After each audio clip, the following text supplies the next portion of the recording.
Welcome to High Performance Hockey Podcast.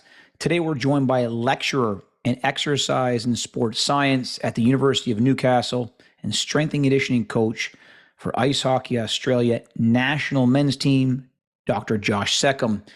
Josh is a lecturer in exercise and sports science at the University of Newcastle and strength and conditioning coach for Ice Hockey Australia national men's team. Prior to this, he was an academic at the University of Newcastle and a Bachelor of Exercise and Sports Science. He has held positions as lead physical preparation coach at Surfing Australia and is a strength and conditioning coach at Queensland Academy of Sport, Hunter Valley Grammar School, Brisbane Lions, and the NSW Police.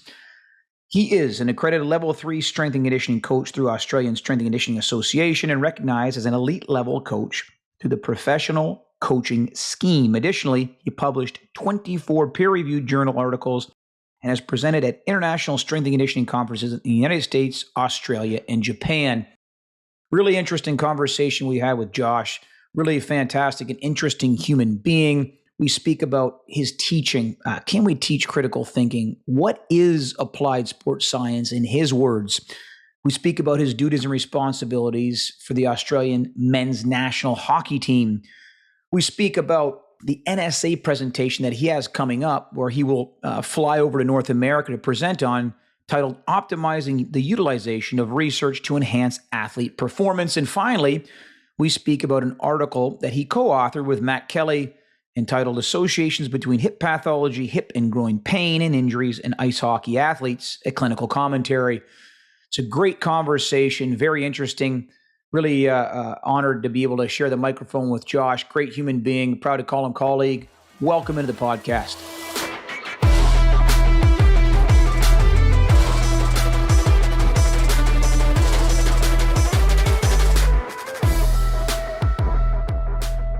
Welcome to the podcast, Josh. Thanks so much for joining us.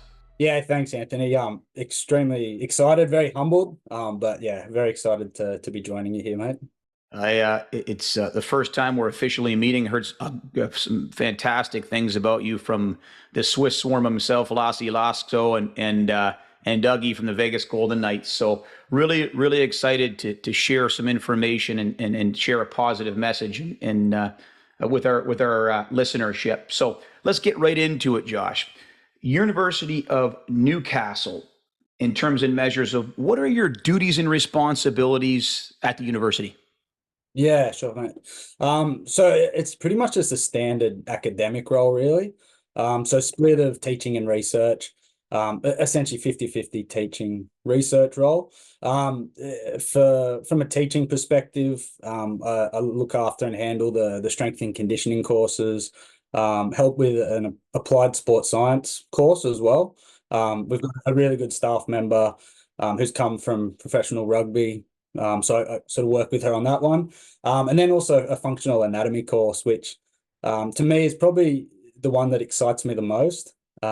Just that I think challenges me the most, just to learn more about, try to offer. And it's probably, I think, aligns pretty well with where I'm at in my research at the moment. I'm just trying to think, I guess, just more around that idea of particularly the injury side. Like that's a bit of a path I'm trying to explore a bit more. And also, I think just challenging your thinking around the strength and conditioning space. Yeah, so that's pretty much it at the moment. It's over here in Australia, it's very different to the US model. Like our college sports aren't really a thing. All the development and that sort of, I guess, yeah, developmental type aspect rather than college sports being a big thing here. A lot of our professional sports, our rugby leagues, soccer, and the other rugby codes, all the development and coaching is done at a sort of a pathway performance level from sort of 14 all the way through to the professional league, and it's essentially done in-house. So yeah, we don't have that same model of sort of college sports that you do over there. So for me, that's my role in the academic world, and then obviously just do a bit of strength and conditioning on the side to try to stay current. And I spent 10 years doing strength and conditioning, so didn't want to totally give that up. Sure. Educate us, if you will, because there are some contrasts with North America, Europe, Australia, this idea of applied sports science. So give you an idea. In the US, as far as I know, and I could be very wrong because I've been out of academia, at least in the undergraduate level, for quite some time, since I had hair, and I haven't had hair for a while. And I was lucky enough as a 40-year-old to go back and get a PhD in Canada. But this idea of applied sports science in North America either doesn't exist, and maybe it does, but essentially it's happening in Australia, it's happening in other universities in Europe. I guess maybe the first question is, and this is a broad question, I get it. What's your definition of applied sports science? And then what does that education look like for someone like myself if I'm going to get a graduate level degree in this field? Yeah, no, it's a really good question. Probably I'll try to be succinct in it. I've got probably a couple of different, or maybe different opinions, but also, yeah, some things I've noticed, again, between kind of, I guess, our model over here in Australia and I'd say developing one over there. But I mean, to me, applied sports science is the definition I probably come back to is, for me, it's just that process of developing new knowledge, new insights that then can facilitate an athlete-centered environment. I know that's probably a little bit wordy, but I know that's sort of the definition I like. But yeah, to me, the role of a sports scientist is to just develop those, as I said, new insights around data you may already have or knowledge that is already there. So maybe just shaping it in a different way, or just developing some new knowledge. And again, that athlete-centered environment, I think, is one that, and I guess if we tie it to the research perspective, can sometimes be a bit forgotten about, where I think, and I've fallen into this trap, like I'll be brutally, I guess, self-critical, but that one of sometimes that research, whether it's formal or informal, I think sometimes can be a little self-serving. And as I said, like I definitely probably, yeah, there's been times where I've done that where I'm like, oh, this is something I really want to explore, I believe passionately about. And you've done that. Maybe it's not actually what's needed at the time or for that specific cohort. Yeah, the more time I've sort of spent, and I guess going from sort of 10 years working in professional sport to then coming back into the academic aspect, and sort of, I guess, seeing it from a couple of different lenses. Yeah, definitely that one of how can we develop that new knowledge that can make decisions that are going to benefit the athlete. So that's from a definition standpoint, that's definitely, I think, the one that I try to hold on to and try to practice in that way. As I said, I've maybe made mistakes on that previously, hopefully make less of them. Oh, and I was going to say, I think just on that, the Australian versus, I guess, North American model, it's actually been kind of cool because I guess sports science here is something that back before we hosted the Olympics in Sydney 2000, a lot of sort of government money and funding went that way. And I know there's quite often here talking to friends and colleagues from overseas, Europe and North America, this idea of, oh, you guys are so far ahead from a sports science perspective, which, I mean, maybe from a timeline perspective, but at the same time, I think probably our challenge over here in sports science is just that whole idea of we're probably just doing the same things we've always done, but there's probably new avenues to take, or new directions to take. Whereas I've been lucky enough to spend a little bit of time over the last couple of years just sitting on the and sort of helping out with the committee for the like the NSCA's certified performance in sports science. Hope I got that one right. But yeah, been lucky enough to sort of sit on that group. And whilst I guess that's sort of a new accreditation, which we've had an accreditation in that for 15 years or whatever, I think it's actually good in a way because there's not that historical idea of, oh, this is the way we've always done things from a sports science perspective. So I think there's potential for sort of new processes and new avenues to be sort of taken down that route. So yeah, so I know that wasn't necessarily a question, but something that you mentioned that yeah, I've just spent a lot of time thinking about, and just as a bit of a perspective thing. Like here, GPS was sort of the new thing 10, 15 years ago. In my opinion, both practically and so from situations I've been in and then other stories, I think we can overuse it and probably get stuck focusing on that and miss a whole lot of other realms. not that it's not important, but I think spending too much time on that and missing some other elements is potentially an issue, which I think that I guess that sort of newer push, and just looking at, I guess, a lot of job postings over there in the US, where there's, I think, like a large sort of uptick in those. Um, it kind of gives me hope, and I guess I just think that it's probably going to be beneficial in the long term. So, Sure.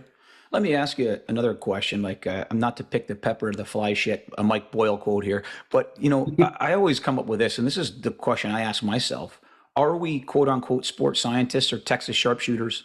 The Texas sharpshooter circles a bullseye after all the shots have been fired, right? He collects and looks for patterns as opposed and I had a long talk with Patrick Ward about this. He said, are we sports scientists? Meaning we have to hypothesize, we have to have some sort of theory, then we run the experiment, and then we see if it worked or not, and then we either we throw it out or a new problem emerges. And again, I'm not trying to pick the pepper out of the what, but do you feel that sports science, at least in the applied setting, you're working with a professional team, you're working with a college team, is it more a Texas sharpshooter base, or are we making mistakes?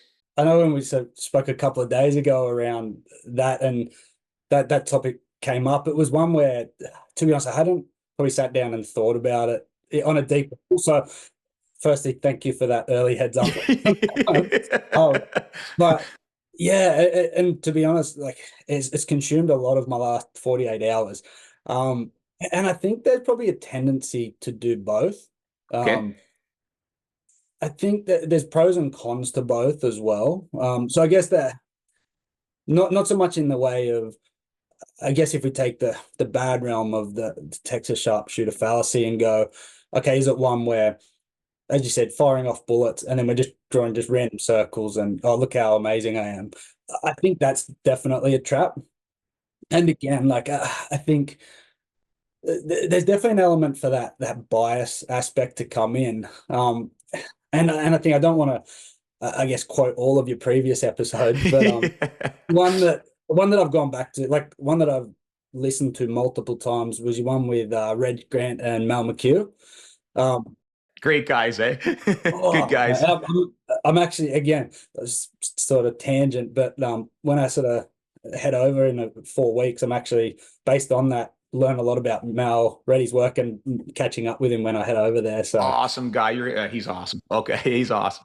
Yeah. So, yeah, so without fangirling out too much there, and something I really picked up on in that, and I can't remember if it was Reg or Mal, but um, there was sort of a sort of topic you guys were discussing around having that bias element.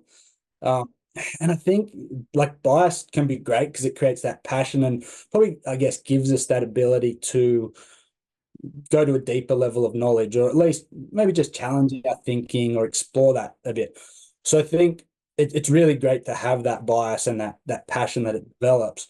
But on the flip side, and I hope in sports science we're different to, say, medicine, where it's more grant funded, because I think the danger with the bias can sometimes be, if we're trying to prove a point so much that we hold, that then that Texas sharpshooter idea can come in. Sure. And that's definitely probably been something that I think I've had to be mindful in previously, like something where I'm like, oh, 100% believe in this test or this element, something being really crucial. And there can definitely, I think, be that bias element comes in. So bias, I think, can be great, creates that passion, but need to be mindful that we're not trying to prove a point.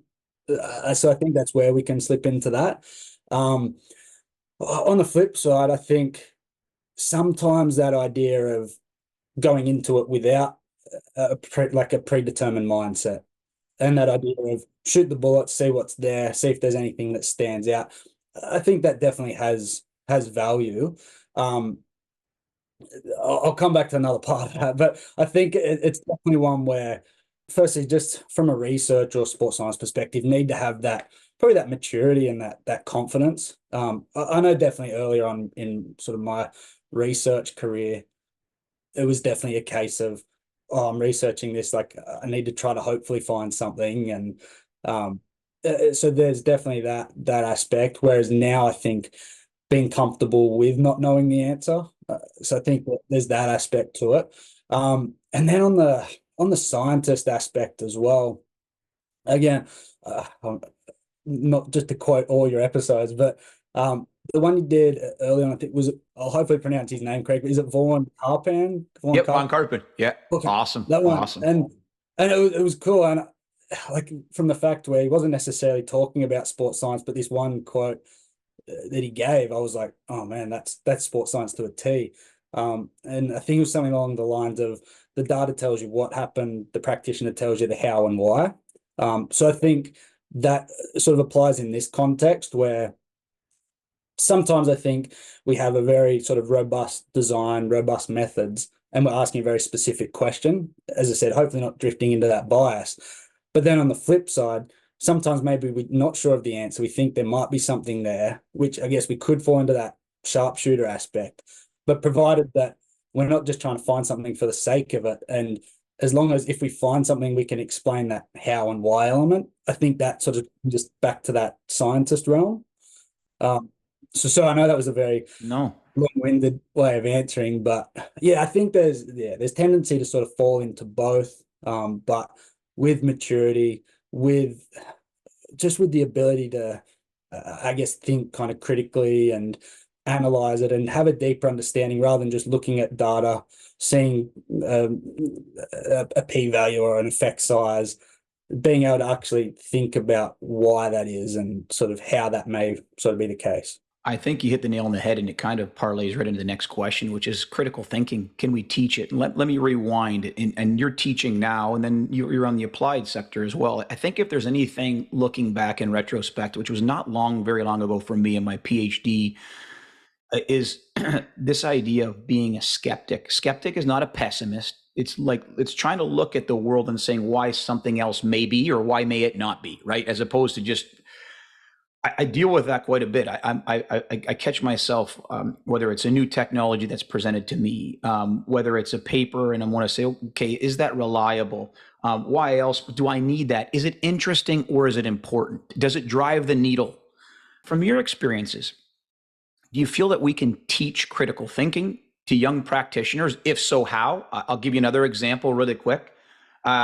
I had an awesome chat with Carmen Bott, and she said, Anthony, I do think we can teach critical thinking. And she said, the way I think we can teach it is giving case studies and critiquing and evaluating case studies. For me in my undergrad, I don't, not that I felt like I was taught critical thinking, but I didn't have that critical lens, if that makes sense. Can we teach that? I would argue, and I'd see if you're agreeing on this. I would think that that might be one of the most critical aspects of an applied sports scientist, the ability to critically think, appraise, not be a pessimist, but also just not, accept something as is without asking some detailed questions. Yeah, no, that's no, really great question. I think again, yes, like yes, we can teach it, but uh, I think it's becoming a lot more difficult. Um, yeah, I Why? Because think there's a million technologies out there and everybody, yes, right? You get just. absolutely, and probably yeah, a couple definitely that, and I think that's the main one. So yes, I think it's possible. I think it's a lot more difficult and probably got to be a lot more targeted because I think it needs certain character traits. Sure. And I think, and I know we're discussing just before recording around the age part. I know, I may be young in some instances, but I've definitely been starting to feel a little bit older. But it's one where, like for example, like some of the, as we mentioned, like I went back playing 2 years ago. There's guys that or kids that I'm playing with now that I'm like, oh, the year you were born is the year I graduated high school. So I've had that one. And then same on the like some of the students now when we see their birth date. So the first year undergraduate students coming in and just that like I don't know, I'm back at uni, like being back at uni 4 years, I'm like, oh yeah, I'm back at uni. And then I'm like, okay, I'm teaching people that like I've got a stepson that's the same age. So that's humbling. But yeah, so I think from I guess my generation anyway at school and school and sport, I'd say then I feel like I was maybe one of the last kind of phases of that authoritarian style teacher slash coach, where it's very respect driven, but and very much like a case of, oh, well, this is the way we do things for certain reasons. But there was still an ability to have that, like that difficult conversation. And also I think maybe in some instances you get that authoritarian style, and I mean, I know I've got plenty of issues, but there's probably, it develops a rebellion to it as Sure. well. Yep. Where I think, yeah, my generation, older generations, I think there was that element where it's like, on one hand, you were just told this is the way things are, but then that develops an idea to go, I guess when you get a little bit more confident, like, well, no, like, what is it definitely the way it is? Or if so, maybe there's a better way to do it. So I think there was that element. Um, Whereas what like, and I think it's just like the current generation we're facing, as I said, like the first and second year students, undergrad that I've got at the moment, I think back on it again, that idea where I was in late high school, probably graduated when they were born. Like they're that generation where iPhones have existed their whole life. And I find it now, like as I said, like with my stepson, sometimes he'll be struggling to spell a word, and I'm like, "Hey man, how about you just have a crack at it?" But it's just like, "Oh, hey Siri, how do I spell?" like that. So I think it's just that idea of uh, they want information immediately and without having to think for it. So I think that's where the struggle definitely is. There's this idea where, and not obviously putting like tarring everyone with the same brush, but there's just such an ease, as you said, of information and technology out there that you can get really good information without having to think too much about it.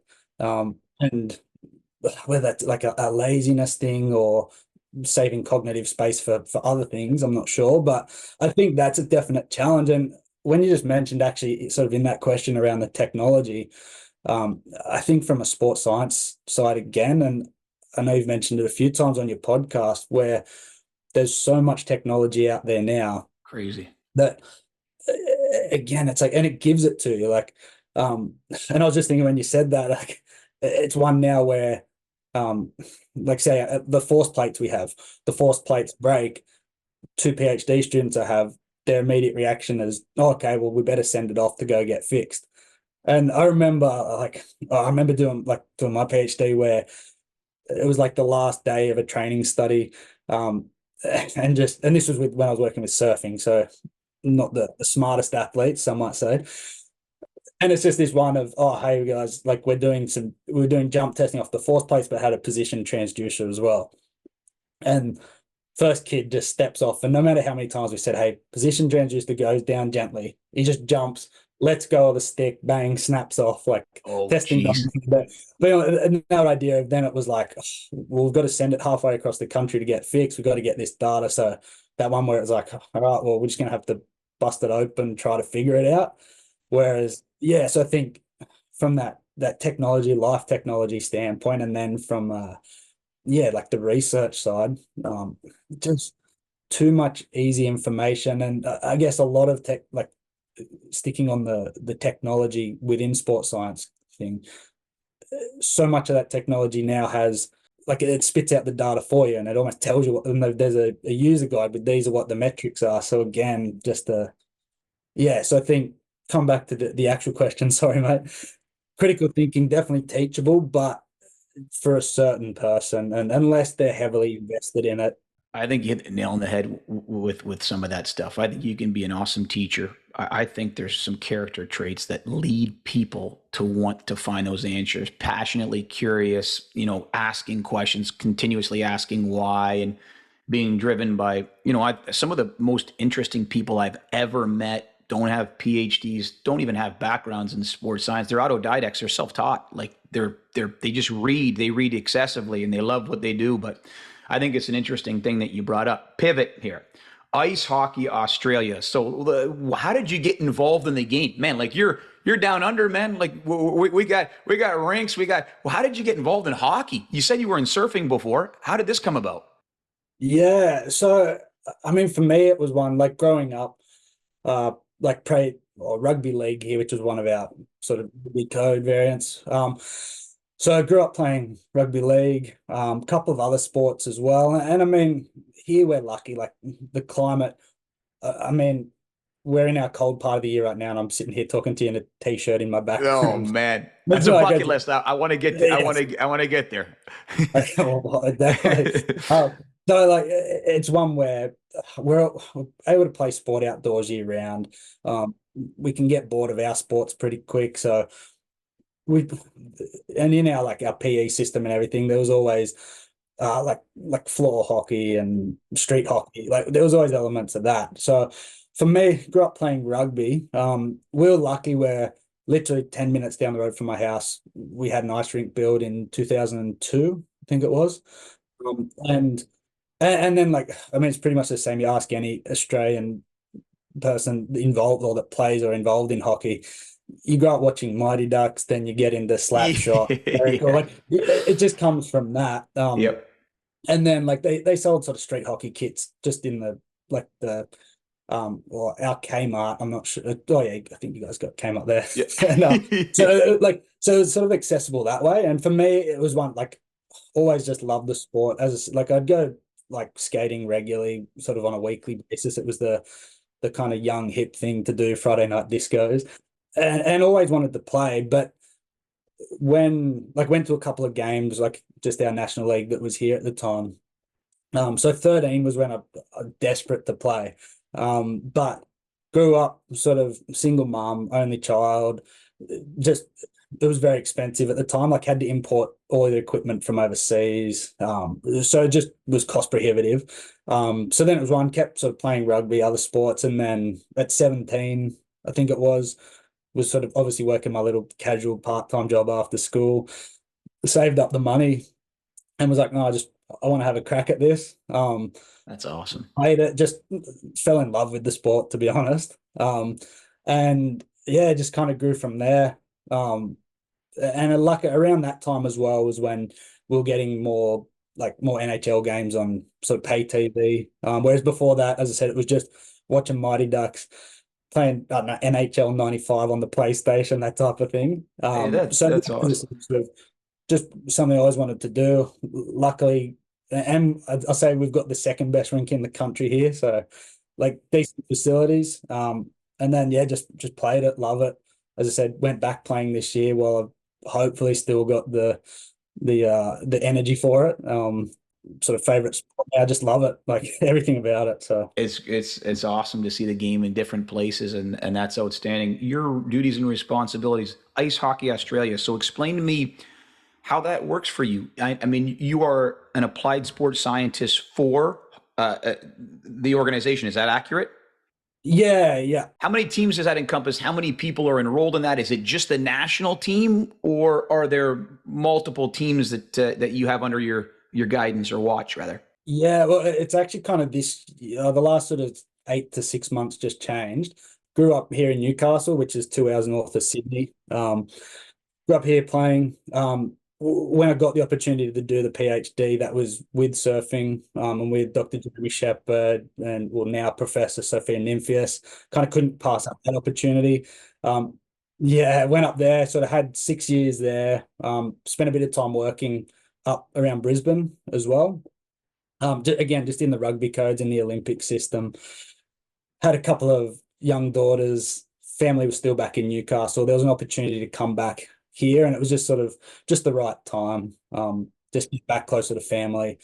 So we did that, which that was sort of how I transitioned back to academia. Wanted to stay in sport a lot longer, but didn't. And I was like, okay, we can come back, be closer to family, plus get back around our hockey community. Sure. Which again, like obviously, and everyone just I guess has that love and affiliation with their hockey community. That was ours. We felt removed for that 6 7 years we were away. Came back with that. And then so it was one where, and as I mentioned before, like in our academic roles here, it's just teaching research. There's no college sports, but that was good because it kind of allowed me to work with our local National League team. So the local Newcastle team. So I've done that since we moved back in 2019. And then 2 years ago, position came up for the national men's team. which was more like just a strength and conditioning role. That's awesome. And so it started with that. And so essentially what it was that year was, so our domestic league runs April till August. So we 4 to 6 import athletes that can come out from usually sort of like East Coast Hockey League, some AHL guys, but then some college athletes as well, or Europe. Yep. So that's why I sort of crammed in there to try to make the most of those guys outside of their season, like their professional seasons. So for us, and I guess we might talk about it in a sec, but it's a little bit difficult because for us, we compete in the 2A World Championships at the men's level. But the issue with that being that that's in April, which is literally the start of our season. So we've got essentially our season finishes and then it's a 6-month off season. Yeah. So my role for the last 2 seasons has been strength and conditioning coach for the national men's team, which involves testing. Sort of varies year to year. We have 1 to 2 training camps and a series with New Zealand, just as a bit of a sort of a touch-up sort of series. So it's testing at that and then just programs throughout the duration. Sure. And as I sort of said just before, like the last 6 to 8 months, it's changed where it's been good. We've got sort of like a new a new organizational structure to an extent, but new people coming in, a lot more alignment with the Australian Sports Commission, which handles all the Olympic sports. And I guess probably a bit more of a strategic focus around the funding. So now my role's kind of expanded out to focus a bit more on the junior pathway development. So our women's U18s, our men's U18s and U20s. And so we're just in the process of that. It was, again, just some programming for those juniors leading up to their world champs, which our girls went up to 1B this year. So there was a lot more of a focus on that. I think just as that sort of opportunity area. Yep. I think we'd love to, but in the short term, it's not like we're going to sort of crack those high levels in the men's age bracket. Whereas that U18, there's a bit more opportunity. And what we find with a lot of our juniors, so probably usually our best, probably 8 to 10 athletes in the country tend to go over to college or just different programs, mainly in Canada, some in the US. But then the issue we have is then our local athletes then just sort of play the domestic league. So the women's runs over our summer, so your winter. So they're a little bit more sort of in tune when it comes time for their world champs. But our men's U18, U20s, again, sort of 6 months of not much competitive games, just more beer league type stuff. Yep. So that's where we're trying to switch our focus because, again, an issue we've found, which is probably, I think, just due to the size of the sport, being such a small niche sport here, is the fact that our athletes that are at that higher performance level, they're making those national level junior teams. It doesn't take much to separate them from, I guess, that middle and lower tier because there's not much of that upward push. So what we're finding is that a lot of them technically outstanding, tactically, how you going, but then physically quite poor.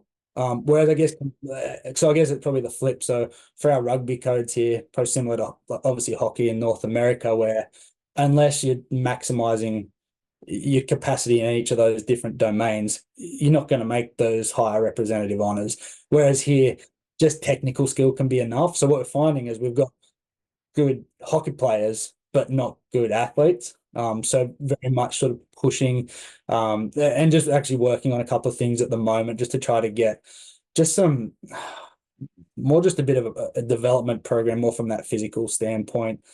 The conditioning element as well, because unfortunately through COVID, we lost a few rinks around the country. So over that summer period, ice time can be quite tough to get.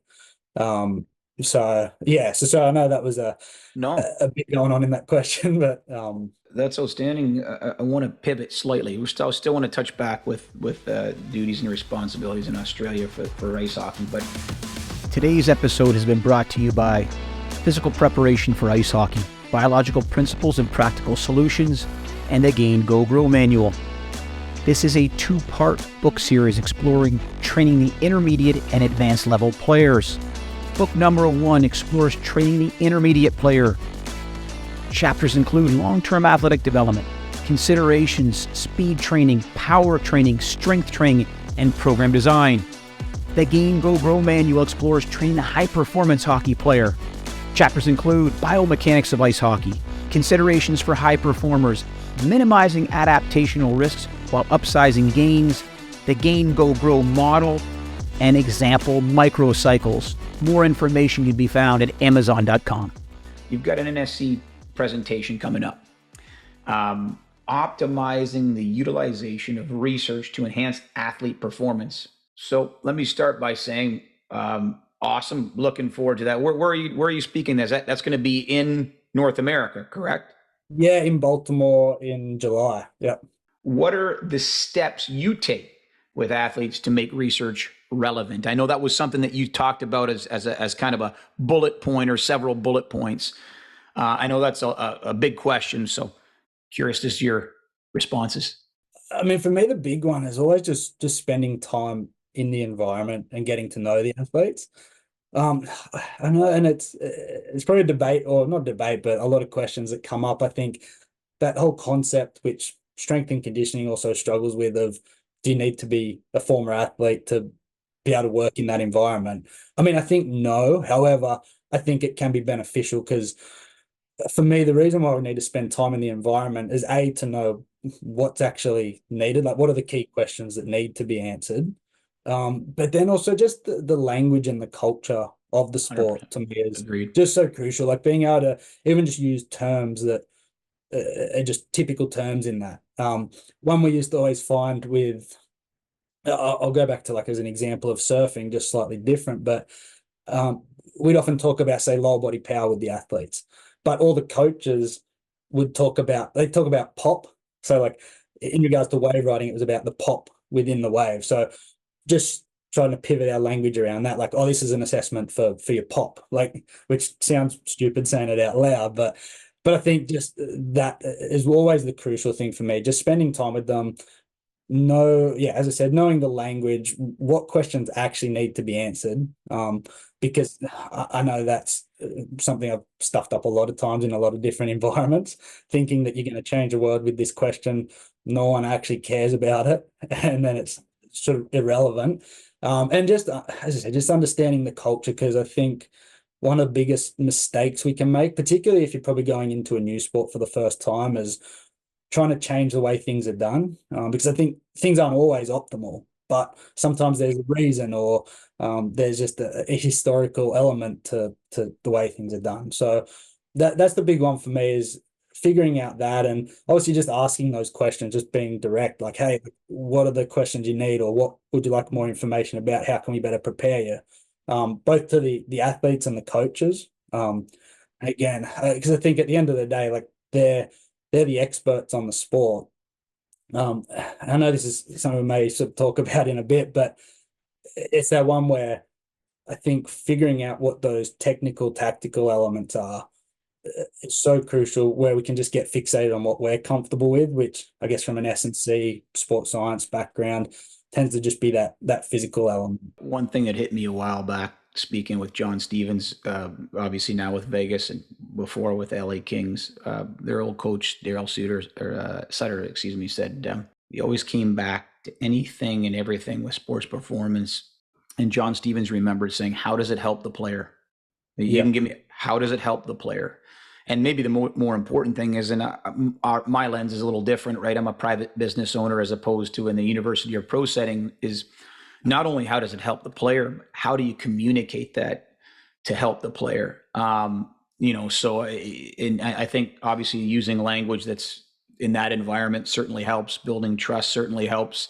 I always call it kind of the metric sandwich, or the number sandwich. You got the burger is the number, and you got subjectivity on each side, which is the bun. Like who's choosing what to measure? You got to find out, is it interesting or is it important, right? And then you got the number, and then you got analyzation and communication. And I'd argue that the perception of the hamburger is probably more important than the hamburger itself, meaning the way it's communicated and the way it's rolled out from coach, performance coach to athlete. if that makes Yeah. sense. No, absolutely. I really like that analogy as well. We talked about this, and this is kind of not a loaded question at all, but I read a book, awesome book called The End of Average by Todd Rose. It was a while back, and he talked about this concept of the jaggedness principle. Okay, talked about a long time back. This was probably, I don't know, probably 1930s, 1940s. Trying to have an average cockpit for a fighter pilot. And they found out that you just couldn't, either it was too big, too small, you were crumpled in, you were crumpled out, you couldn't reach the levers. They finally realized that you'd have to manipulate the cockpit to get your certain fit.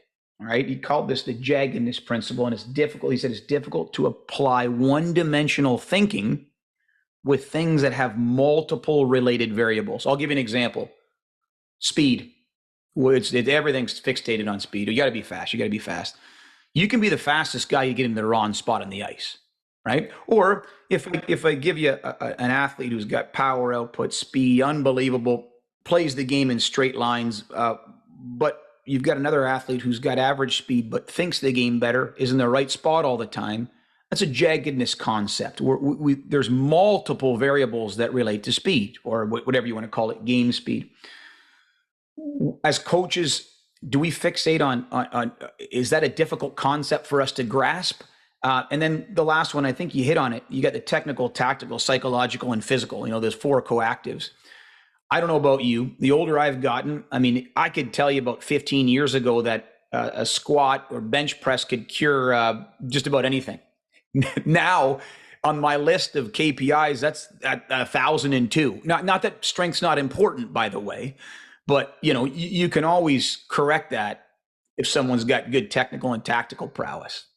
Outstanding question. And more just, I think I was just reflecting there going, oh, I've got some stories of how I've absolutely cooked that one. But I think, yeah, absolutely, we get fixated on the physical. I think we get fixated on the physical because it's easy. It's our background. And again, I think going back to like that bias aspect, going back to like say Reg and Mal's episode, bias is great, and obviously our bias is going to be physical, but it's more around how can we then bring that bias and that, I guess, that expertise or that depth of knowledge into those other elements. So for me, yeah, I'd absolutely agree that we focus on it too much, and I think that's probably the biggest change I've tried to make to my approaches. And I know we mentioned Doug, so yeah, Doug Yep. David. Yep. That was, to be honest, and like I've been lucky enough to know Doug for quite a while now. Probably I think since 2017 was when I first met him, and sort of exchanged a bit sort of early on, but then probably the last few years been lucky enough just to talk to him very regularly.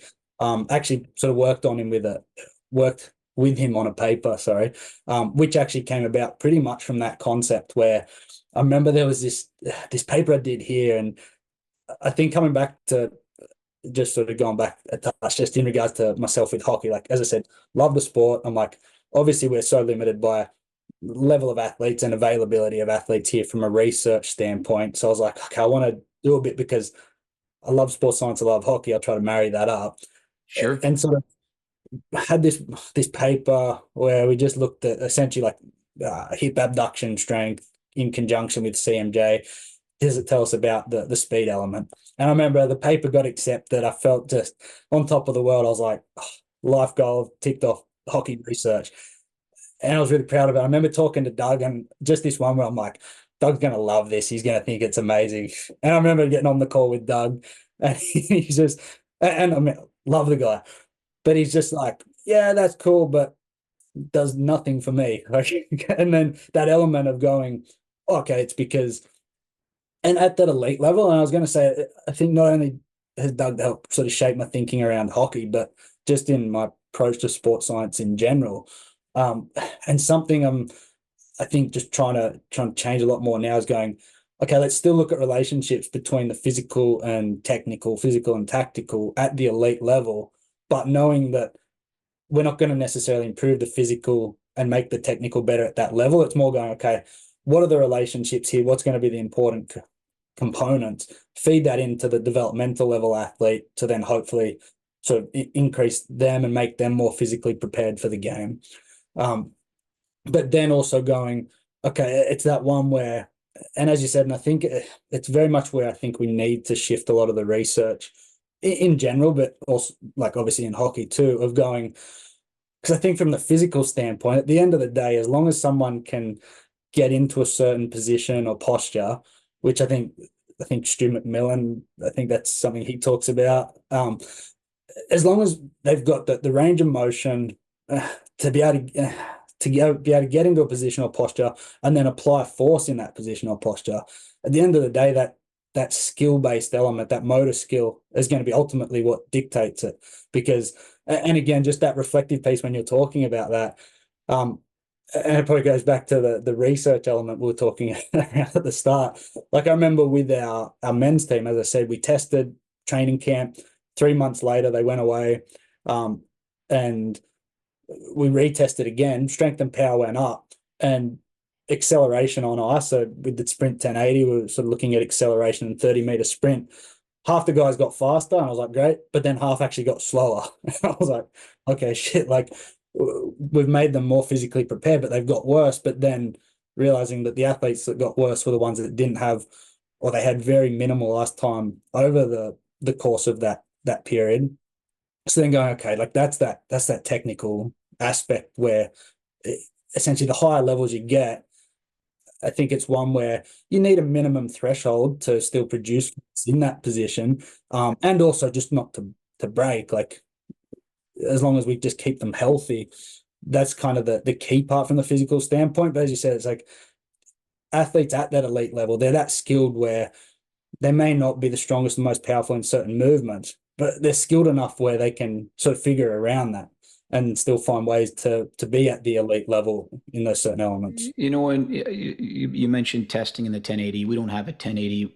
Our budget looks like my hairline. We've got force plates. We've got the lasers for our sprint times. We've got the position transducers, and we measure and manage throughout the course of the in season for our players at least once a cycle, once every 3 weeks, and in the summers we do once every week. But it's interesting, especially the top of the line players, in terms of KPIs that I've noticed. It's never, I always say training's a lot like a roller coaster. If the expectation is that you're going to get faster every time you test, you're in for a surprise.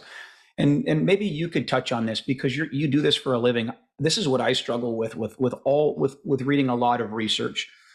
Most of our research, you need to correct me if I'm wrong, because this is off script question. Most of our research in strength and conditioning is observational in nature, right? Like we're not randomized, controlled, double blind, placebo. I mean, I always come back to this quote, and anytime we test something complex, I always come back to it. And I know the listeners are probably going to get sick of me hearing it. It's Heraclitus quote from the old Stoics. He said, "No man has ever stepped in the same river twice. He's not the same man, and it's not the same river."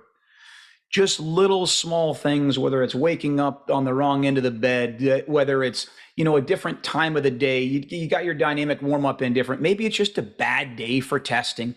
Those little variances along the way, and then take the fact where we don't control the environment like we do in the research setting in academia. We might not have that ability as strength coaches. It might be testing at a bad time relative to when we tested before. So there's all those little variances. When you look at observational research from somebody else, are those questions you ask yourself or think about? Do you think, why else may it not be? Again, I know this is an off the cuff question. I always look at the methods. I always think that to myself. And I always think, okay, great. This is the result. Here are the methods, but why else may it not be? Not that I'm being negative towards the research. I'm just trying to be skeptical about it. Yeah, no, that's a really interesting question. I definitely do. Like always, I think as I've again probably spent a bit more time in research, I always just, as you said, go to the methods. Like that's the first thing. I'll read the title. Yeah. Okay. Then go to the methods. Like what have they actually measured? If it says something about speed or strength, like how have they measured that? Sure. So yeah, absolutely. And I think you said like a lot of times you might take the results with a grain of salt. And as you said, different cohorts, different different time of day. And again, like when I was giving that example just before around the testing, we didn't measure outside temperature at the time. So maybe the ice was just softer, or maybe not. Maybe the ice was harder and the guys were actually really shit from Yeah, the training. Like, yeah. I guess it That's right. could go either way there. But I always think about it. Yeah, definitely go into the methods first, but then more. And again, I think that probably what we've spoken about already, like that critical thinking. If someone's found a certain result, maybe not always necessarily like. I think just acknowledging that if it's not in a cohort, and this is something two PhD students I've got at the moment. I'm like, when we're writing the papers up, just acknowledging that these results relate to this cohort, not football players in general. Or so I think that's a key part. But I always come back to just probably going down the path of like, does that actually make sense? So like, is there actually a reason why that finding may have occurred or may not have occurred? So rather than just looking and going, oh, they found this, it must be true. Like probably that deeper level. And again, like that's probably I think something that I've tried to get better at doing. But again, like I use the example of Doug and Lassie Laxo, as you mentioned. Like I worked on a paper with Lassie, and I remember finding like essentially it worked where he had collected the data. I helped like sort of run the stats. Then we sort of worked back and forth on it that way. And I remember like finding a couple of like statistically significant findings, and I was just like, oh my gosh, Lassie, like look at this, how good, like we've struck gold. And then just Lassie, like again, love the guy, classic European, just Yeah. like no, you're wrong. Just that one. And I'm like, oh, but like Lassie, like, and then he's just like, yeah, no, like I don't think so. And like, and that's what I love about Lassie, like always that why, like just that blunt European just why, which again, like definitely like I needed that at that time. And I think again, just like research as a whole needs that, like that why element, like okay, like, yeah, is there a reason that that could have occurred? Is there reasons why it may be overstated, understated? But then just I guess just and the thing I know we spoke about it very early on, but for me, again, just coming back to that athlete-centered approach, is this something that can make like is this something that's firstly pragmatic? Because I think that big trap in research and uh, a debate I had with a former work colleague. I was talking around like an eccentric training sort of focused protocol, talking around using like the K box or any sort of overload system. And I remember I was like, oh, I'm going to do this, blah blah. And he was just like, oh no, but like the isokinetic dynamometer, that's the gold standard. And I'm like, but that's not going to work in the real world. So I think Yeah. just making sure that there's that element too, because and essentially he just couldn't see why.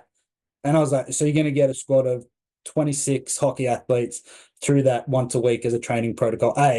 Probably going to break and probably going to lose your job, but also like just time wise. So I think that's one. So yeah, so I think as you come back to that key question element, like, is there a reason why logically it could make sense?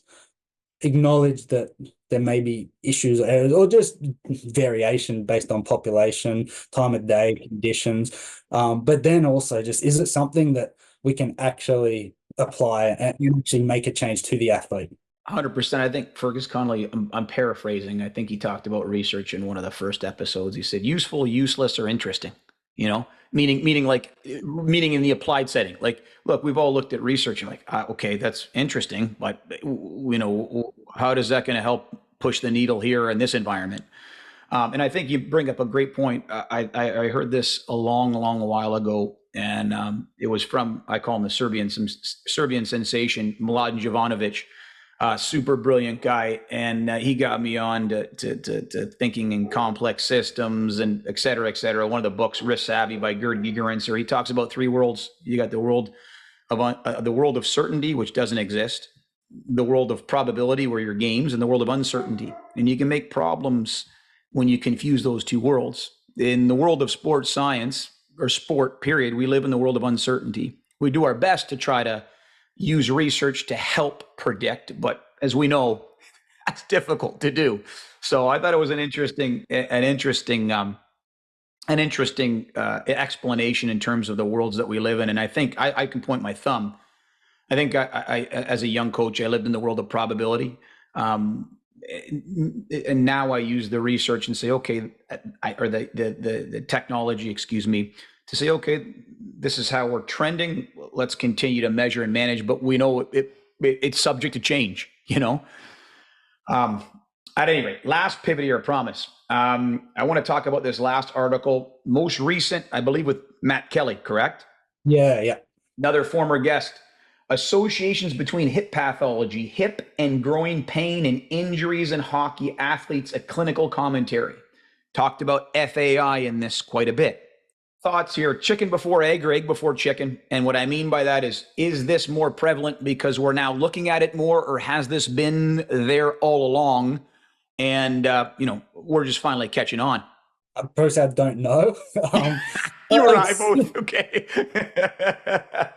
I mean, I think it was the only way you could maybe look at that like confidently would be a long-term tracking study. But I guess good luck getting that through ethics, radiation, and kids. And that's that critical thinking, though. I like your thought.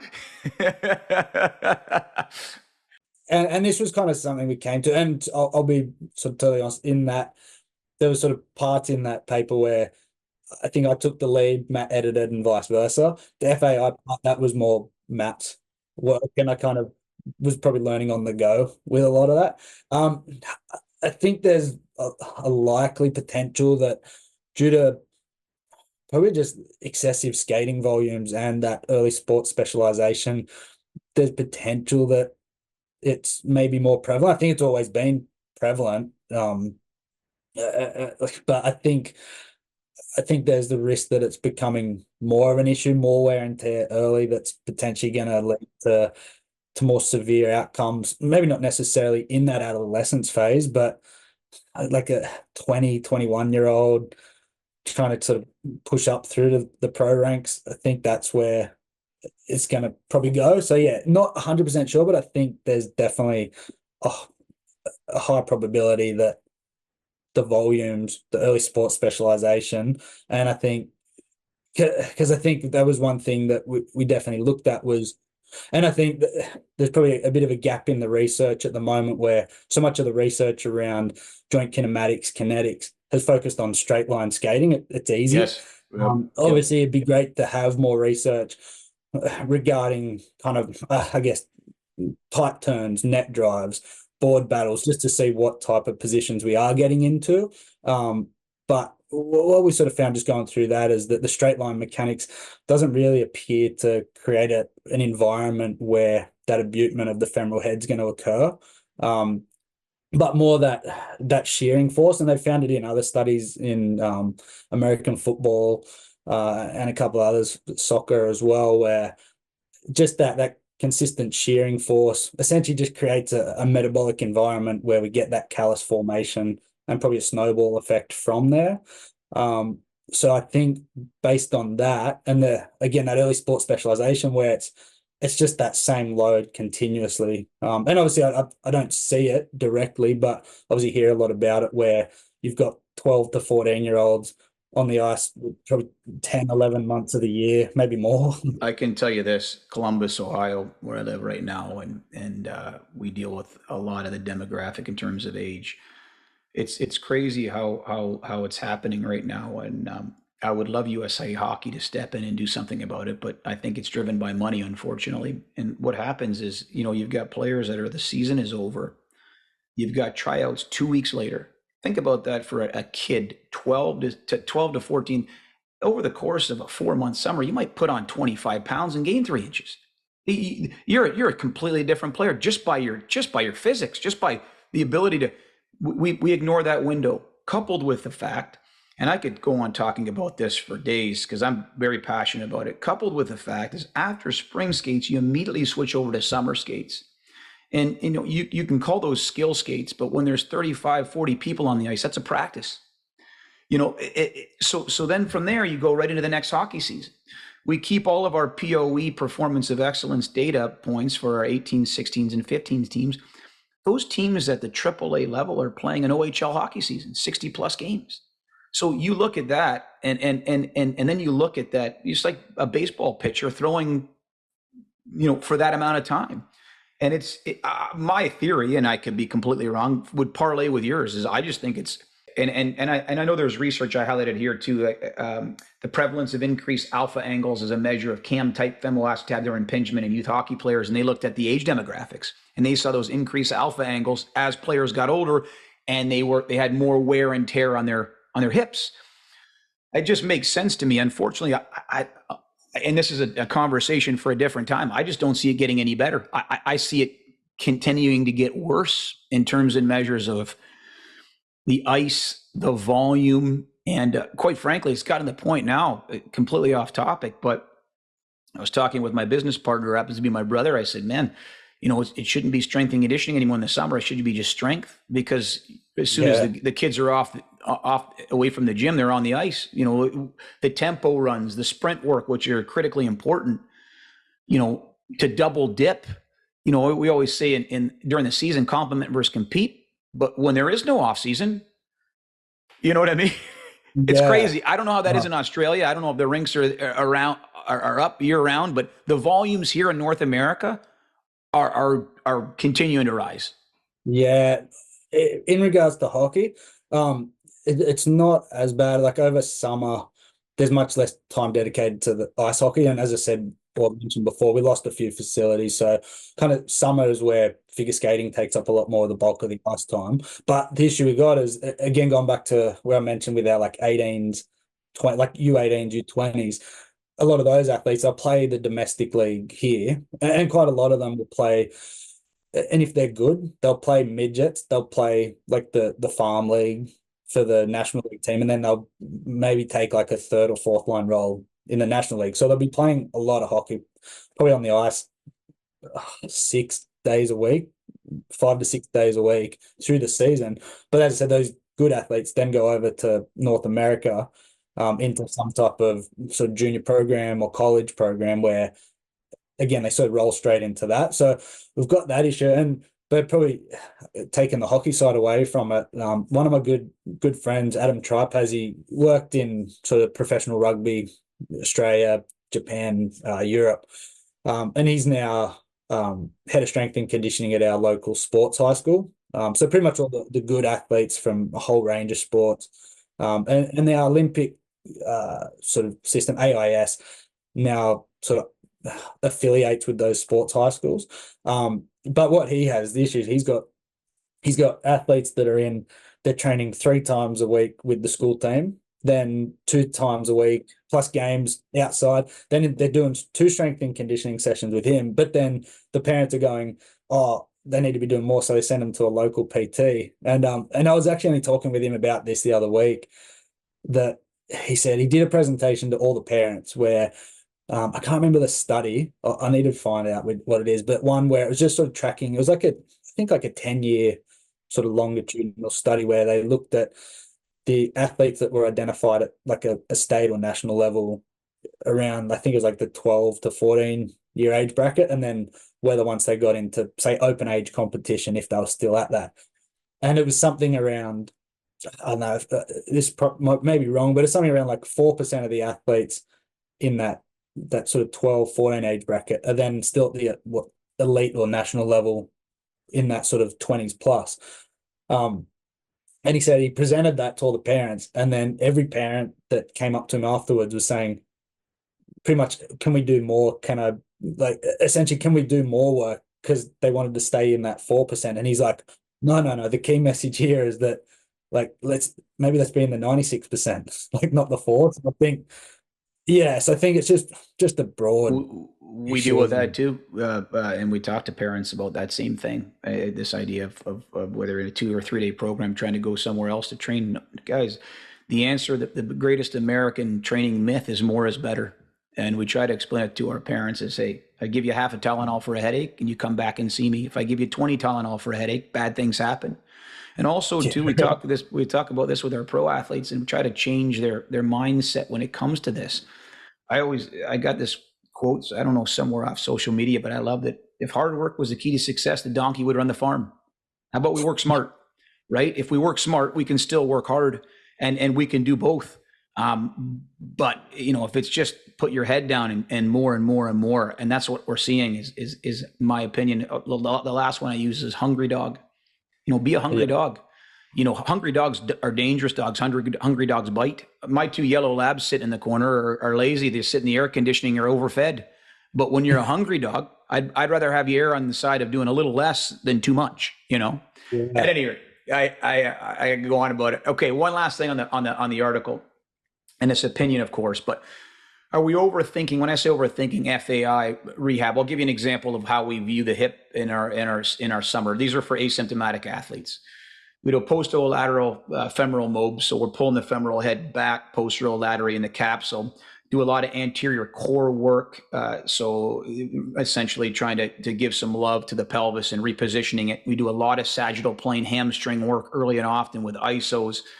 And then we obviously mix and match our posterior chain work. But, aside, and then obviously taking, an account for physics, we'll start with short levers to long levers for Copenhagen's, et cetera.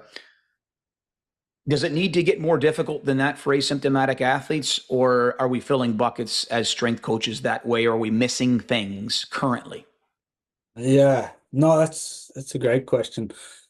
I think there's a tendency for both. So I think talking hip health in general, it needs to come down to an individual level. Obviously, in team sport scenarios, like I guess like at the NHL level, that's going to be difficult. I guess you got more availability to specialized stuff, but the density of schedules, the the requirements on the staff, etc., is probably going to be quite difficult. So I think it's one where we need to individualize as best as we can. And something I think coming back to, and it's difficult to profile, but again, I think it probably feeds into that try and make research relevant, as in just spending time with the athletes, asking those questions. I think it's one where, and we spoke about it on a different question, where I think like athletes, and particularly at the high levels, they're that skilled. They've got certain movement patterns that they've essentially developed based on the qualities that they do or do not have. So I think we're always going to find that those same areas are going to get overworked, going to get tight.